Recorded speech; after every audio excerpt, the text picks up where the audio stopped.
రెండవ బహుమతిగా 30,116 అందజేస్తున్నారు గౌరవనీయులు పంచమతాల గ్రామాల కుటుంబ సభ్యులు. మూడవ బహుమతి సాధించిన వారు నంద్యాల విష్ణువర్ధన్ రెడ్డి గారు, వాడాయిపల్లి గ్రామం, పెళ్లిమరి మండలం, కడప జిల్లా. కమాండ్స్ ఎస్ మొహమ్మద్ రఫీ గారు, నూతనపల్లి వారు. వారి బహుమతి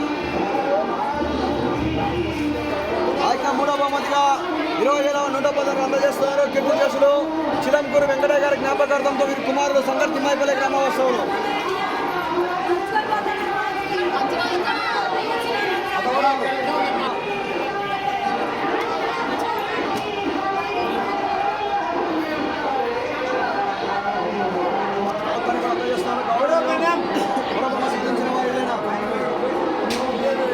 అందజేస్తారు మూడవ బహుమతి 20,000 మొత్తాన్ని కూడా ఒకసారి గట్టిగా చెప్పండి కూడా బిగ్ లాప్స్ చెప్పండి కూడా. అదేవిధంగానే నాలుగవ బహుమతి సాధించిన వారు ఎం చిన్న సుబ్బారావు గారు, యాదవ్ గారు, సి పైనపల్లి గ్రామం, తుమ్మూరు మండలం, కడప జిల్లా వారు. అండ్ కమాండ్స్ దూదేగల జి లింగమయ్య గారు, ఇసుకపల్లి, శ్రీవెల్ల మండలం, నంద్యాల జిల్లా వారు నాలుగవ బహుమతి సాధించారు. నాలుగవ బహుమతిగా 11,116 అందజేస్తున్నారు గౌరవ గంధం వెంకటయ్య గారు, సుబ్బమ్మ గారు, గంధం ఓకేశ్వర